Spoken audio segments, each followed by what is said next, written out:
And now, ladies and gentlemen, please welcome our next performer, Dorrie Domenick.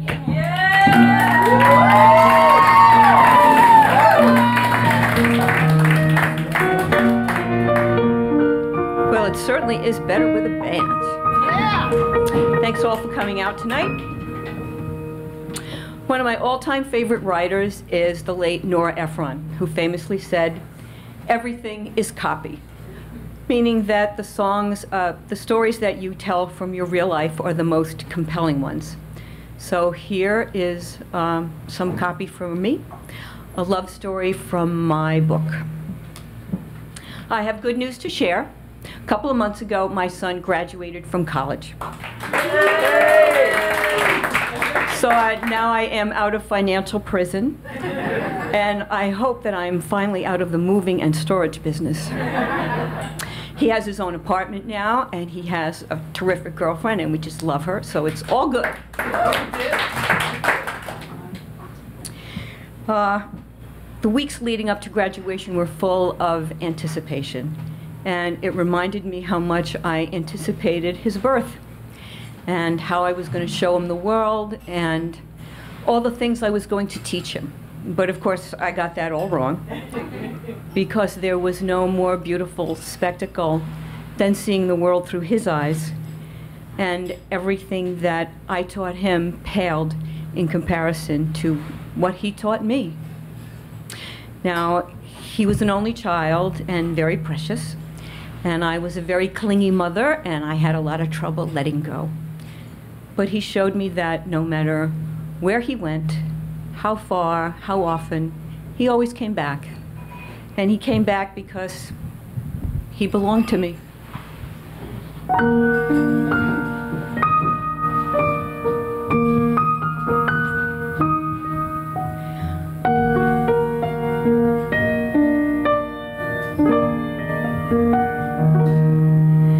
I think about the life I live, a figure made of clay, and think about what I have lost and what I gave away. And when I'm in a certain mood, I search the halls and look. One night I found these magic words in a magic book. Throw it away, throw it away. Give your love, live your life each and every day, and keep your hand wide open. Let the sun shine through, for you can never lose a thing when it belongs to you. Throw it away, throw it away. Give your love, live your life each and every day, and keep your hand wide open.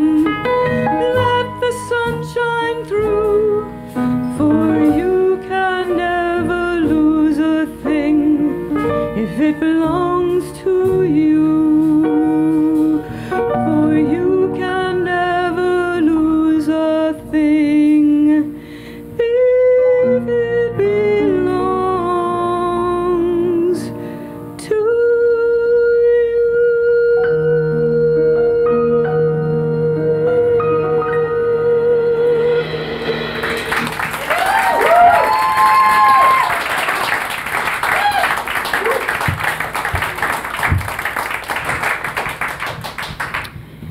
Now, interestingly, the next lesson I learned before he even arrived, and this was the lesson of patience and perseverance.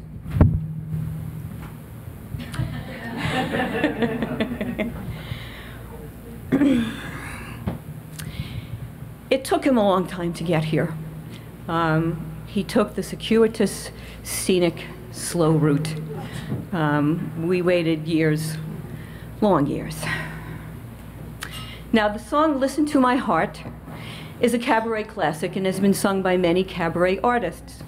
The words and music are by David Friedman, and it is a song ostensibly of romantic love. But if you change the prism by which you view the song, from one of romantic love to one of parental love and longing, the song takes on an entirely different meaning. Now, Frank Sinatra was notoriously a creature of the night. He never went to bed until the sun came up, particularly during his Vegas years. And a reporter once asked him, you know, what do you do to get through the night? Are you religious? Do you pray? And he said, look, whatever it takes. Religion, prayer, Jack Daniels, it's fine with me. As I was going through my own personal hell, it was this song that did it for me, because I just kept listening to it and believing in my heart that someday I was going to get to sing it to somebody very small and very special.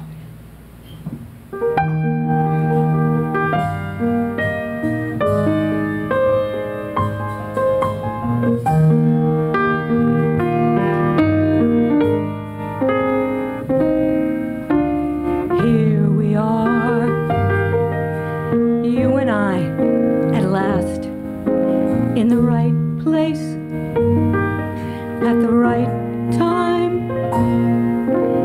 Every dream I've dreamed has come to pass, 'cause you're right here, and you're all mine. I can't believe the years of holding back are through, and I can finally say what's in my heart to you.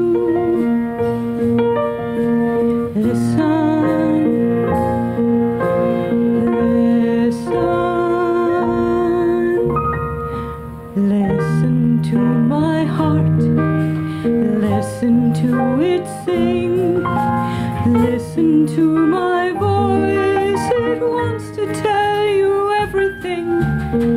There's so much to say, I don't know where to start, but if you want to know the love I'm feeling, listen to my heart.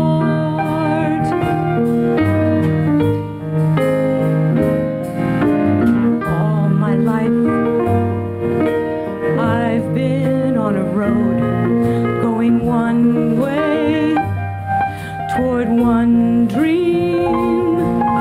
The road would wind, and down it I would go, always searching, never finding.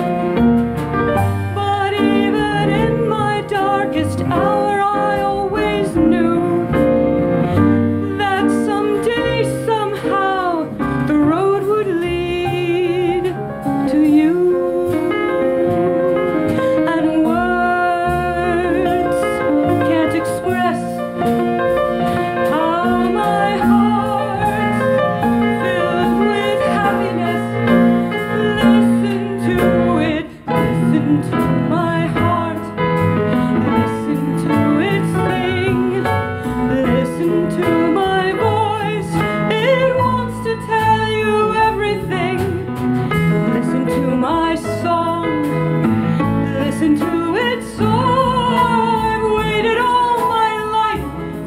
one moment, I'm not waiting anymore. Listen to my heart as it cries for all the years that it was lonely. Listen to my heart as it smiles to know that now, after so long, I can finally sing my song, and you're here, and you're listening, you're listening.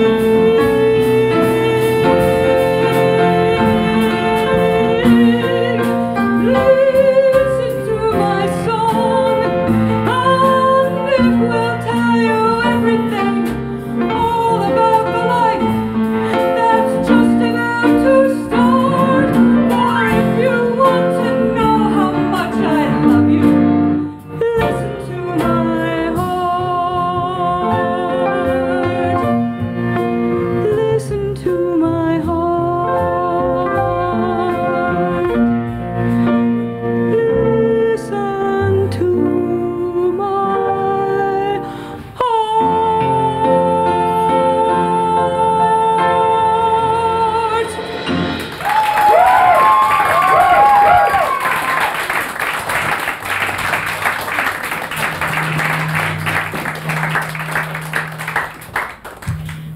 So I get my miracle.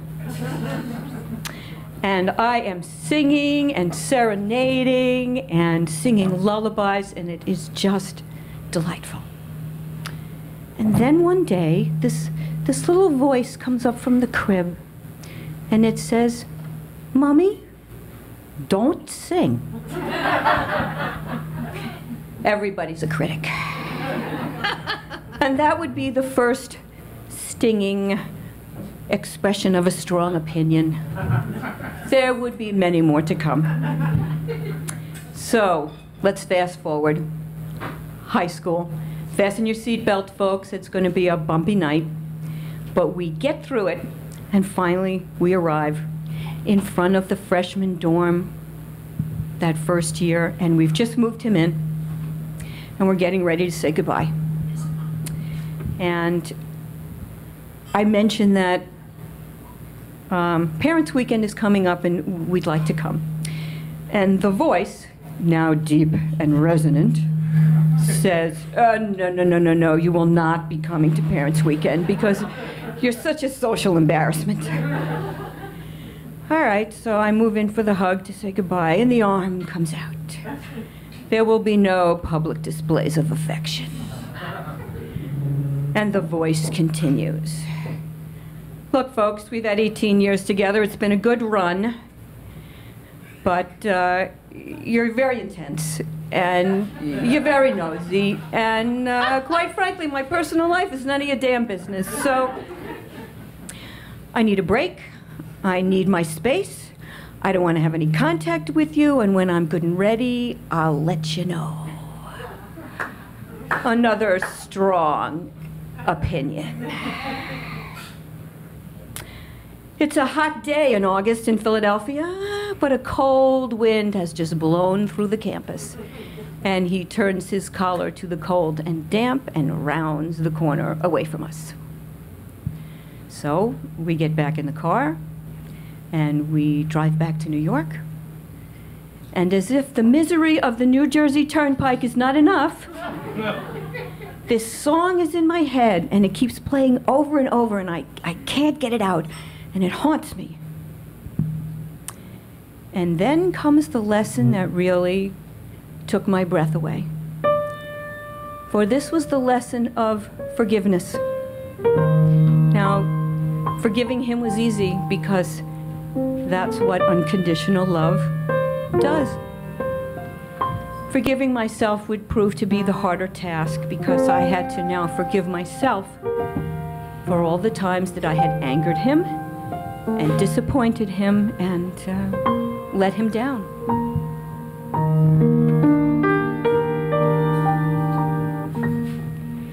Did he need a stronger hand? Did he need a lighter touch?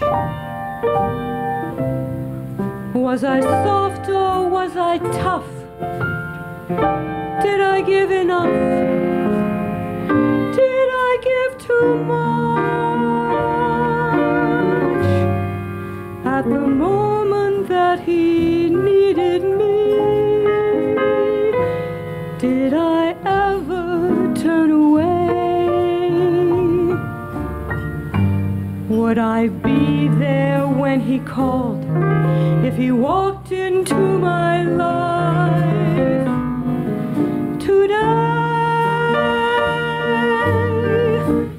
Were his days a little dull?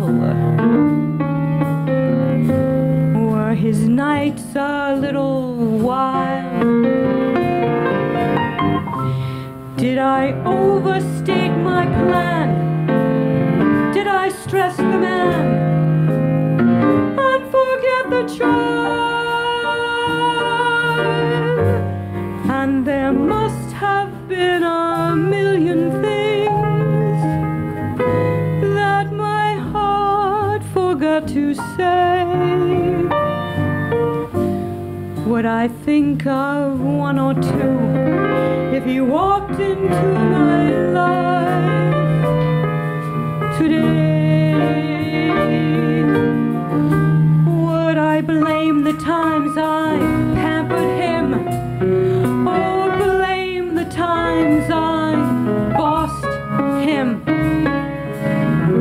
what a shame I never really found the boy before I